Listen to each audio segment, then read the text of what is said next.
मेरे साथ केंद्रीय मंत्री पीयूष गोयल इस समय लाइव जुड़ गए हैं। पीयूष जी, न्यूज़ 24 पर राष्ट्र की बात में आपका स्वागत है। 9 साल पूरे हो गए, पहले तो आपको बधाई। आप जनसंपर्क अभियान चला रहे हैं, देश के अलग अलग राज्यों में प्रेस कॉन्फ्रेंस कर रहे हैं। उसका मकसद क्या है पीयूष जी, इस अभियान का?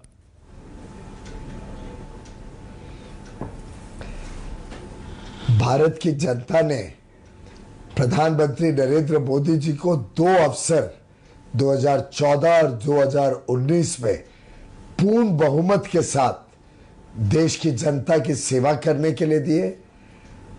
प्रधानमंत्री नरेंद्र मोदी जी ने 9 वर्ष दिन रात एक कर जिस प्रकार से गरीबों के कल्याण के कार्य किए, जिस प्रकार से सुशासन को प्राथमिकता दी और पूरे सरकारी व्यवस्थाओं में सुधार लाया, और जो आज भारत की अर्थव्यवस्था को एक गति मिली है, प्रगति मिली है, एक ऐसी नींव बनाई गई है जो वर्षों वर्षों तक भारत को विकास के रास्ते पे तेज गति से आगे बढ़ा सके, भारत की विरासत को फिर एक बार अपना सही स्थान दिया। इन सब विषयों को जब जोड़ते हैं तो ध्यान में आता है कि क्यों प्रधानमंत्री नरेंद्र मोदी जी आज विश्व के और देश के सबसे लोकप्रिय नेता है।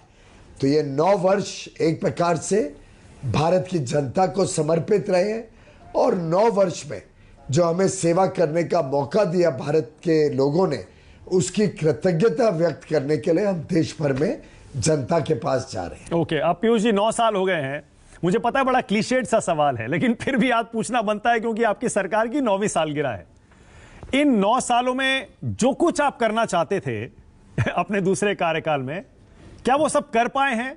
मतलब 9 में से आप 10 में से इन 9 सालों के लिए 10 में से 10 देंगे, या आपको लगता है कि कुछ एक काम बाकी रह गया जिन्हें अगले 1 साल में पूरा करना अभी बाकी है? मानक जी, आप 1 साल की बात कर रहे हो। मुझे लगता है भारत की जनता ने तो मन बना लिया है कि अब वो कई वर्षों तक माननीय प्रधानमंत्री मोदी जी को इस देश का नेतृत्व करते हुए देखना चाहते हैं। और वास्तव में समाधान तो प्रधानमंत्री मोदी जी या उनकी टीम में या भारतीय जनता पार्टी में शब्द ही नहीं है। हमें तो पूरे समय आशाएं आकांक्षाएं जनता की और मजबूत करने में और उनको उजागर करने में लगाना है, और वो उजागर करके फिर उसको समाधान करने में लगाना है। तो मैं समझता हूँ प्रधानमंत्री मोदी जी जब एक एक कार्य करते हैं तो चाहते हैं कि लोगों की जिज्ञासा बढ़े, लोगों की आशाएं अपेक्षाएं आकांक्षाएं बढ़े, और वो बढ़ती हैं तो हमें भी प्रोत्साहन मिलता है कि हम और काम करें और ज़्यादा देश को प्रगति के मार्ग पर लेके जाएं। तो बहुत काम हुआ है, लेकिन कभी समाधान ना हो ऐसी स्थिति देश में ऑलवेज रहनी चाहिए। और ये व्यापार जगत हो, बिजनेस हो या सामान्य व्यक्ति हो, मैं तो हर एक व्यक्ति को कहना चाहूँगा, हर एक बिजनेसमैन व्यापारी को कहना चाहूँगा, सरकारी अफसर या मीडिया को भी कहना चाहूँगा कि ज़िंदगी में समाधान तो कभी होना ही नहीं चाहिए। हमें ऑलवेज और अच्छा काम, और ज़्यादा काम, और बड़ा काम, और बड़ी छलांग के ऊपर ही आगे जाना है। लेकिन पीयूष जी देखिए, और अगले चुनाव में भी हमें पिछले चुनाव से ज्यादा सीटों की अपेक्षा करनी है। आप देखिए, आप उसी मुद्दे पे आ गए जिस पर मैं सवाल पूछने वाला था। जब आप ये प्रगति, विकास, राष्ट्र निर्माण, ये सारी बातें करते हैं तो कई बार बहुत सारे कड़े फैसले भी लेने पड़ते हैं, जो इस सरकार ने बहुत सारे कड़े फैसले लिए भी हैं।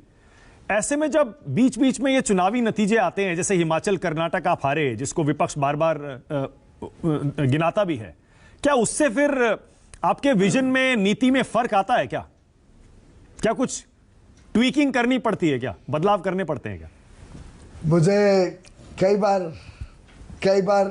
भाई साहब, कई बार मुझे मौका मिला माननीय प्रधानमंत्री जी के समक्ष ये बातचीत निकलती है कि हम फलाना निर्णय ले लें, इससे चुनाव में लाभ होगा, नुकसान होगा। और मैं समझता हूँ अन्य मंत्रियों को भी ये कई बार ये सवाल उठता होगा। माननीय प्रधानमंत्री जी ने 2014 से आज तक केंद्र में, और शायद मैं समझता हूँ राज्य में भी उनका यही रवैया रहा होगा, स्पष्ट रूप से हम सबको कह रखा है हमें देश की जनता की सेवा करनी है, देश का भविष्य उज्जवल बनाना है, देश को विकसित देश बनाने के मार्ग पे तेज गति से लेके जाना है। चुनाव आएंगे, चुनाव जाएंगे, जनता का प्यार, जनता का विश्वास हमें मिलेगा।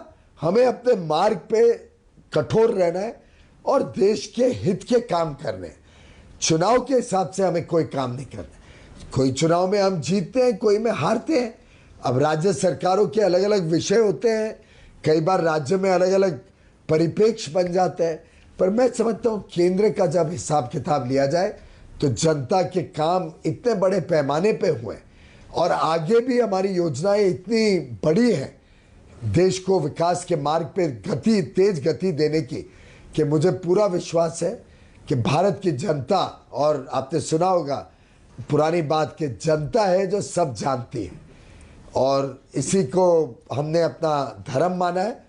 जनता की सेवा ही हमारा सबका प्राथमिक काम है और हमें विश्वास है कि जनता आगे भी प्रधानमंत्री जी को इसी तरीके से आशीर्वाद देती रहेगी। तो पीयूष जी, मतलब ये मान लें कि 2024 के चुनाव के लिए आपने पिछले चुनाव से भी ज्यादा सीटों का लक्ष्य रखा है। अब जब 9वीं सालगिरह पर आप पूरे देश में जनसंपर्क चला रहे हैं, जाहिर है इसका एक मकसद तो ये भी होगा ना कि लोगों तक अपनी उपलब्धियां पहुंचाएं, कम्युनिकेशन जो एक गैप हो जाता है उसको भरें। तो इस बार पिछली बार से ज्यादा सीटें आज के दिन, भाई साहब, आज के दिन हम अगला चुनाव भी नहीं सोच रहे और ना हम चुनाव तक अपने सरकारी कामकाज में कोई बदलाव करते हैं। चुनाव का और सरकार के काम का हमारे दृष्टिकोण से इतना ही संपर्क है कि देश ने हमें, हमारे ऊपर विश्वास रखा और हमने उस विश्वास को पूरा साकार किया। देश के हर वर्ग को इस सरकार का लाभ मिला है।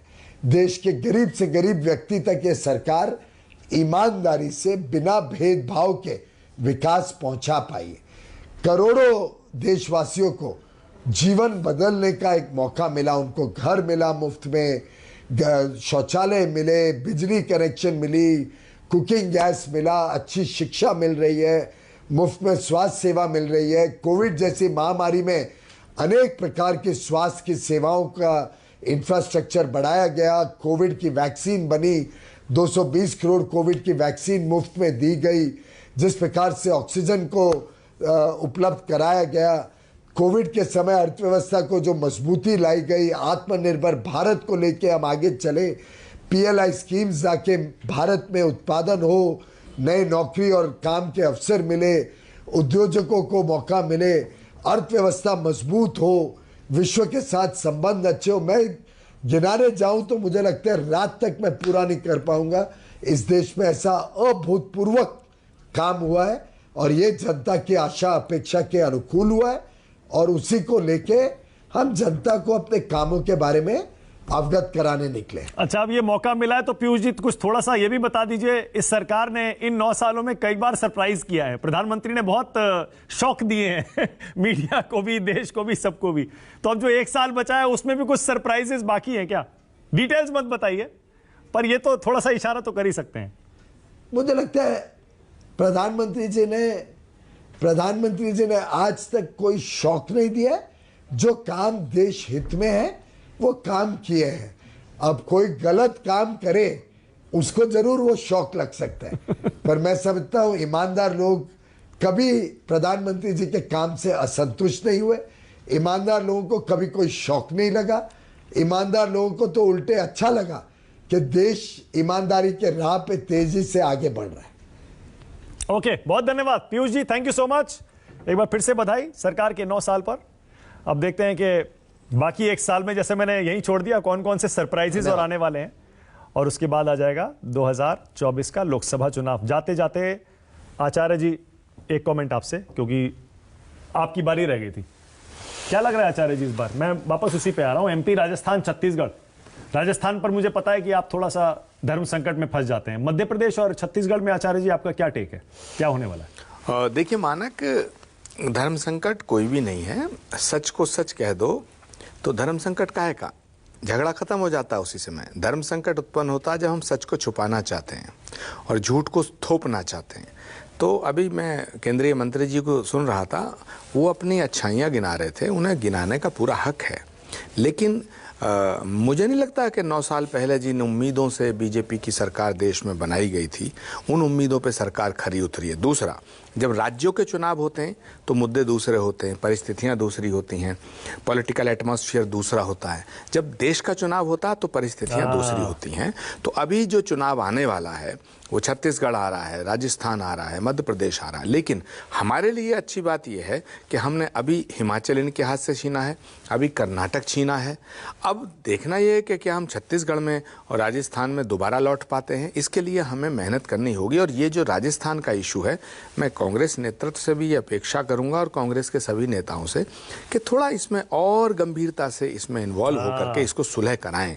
हमें सुलह कराने, अगर नहीं कराया तो नुकसान हो सकता है, अगर कराया तो फायदा हो सकता है। बड़ा सीधा है, अब चुनाव सिर पर है, नफा नुकसान बहुत मैटर करता है। बहुत धन्यवाद आचार्य जी, शहजाद पूनावाला, सुरेंद्र राजपूत और संजय कुमार, आपका भी थैंक यू सो मच। छोटा सा ब्रेक ले रहा हूं, खबरें जारी हैं।